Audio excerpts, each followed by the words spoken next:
You do not have to worry because this is a normal phase of life. Almost everyone goes through ups and downs in the teenage period. And I do understand there's a lot of pressure nowadays. I can understand how competitive the world is and how you may start thinking that all peer group around you are growing faster or doing well.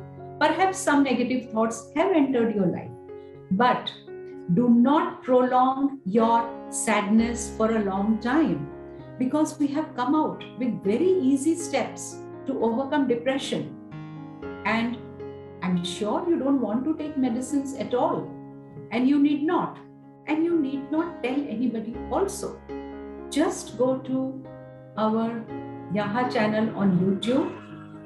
Watch the videos on how to overcome depression without medicine. And look at the next date to attend our campinars.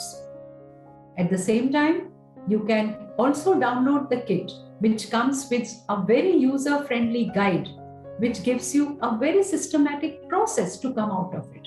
Remember one thing, it is not difficult to come out of this situation, but you must help yourself because it is the best in the permanent way.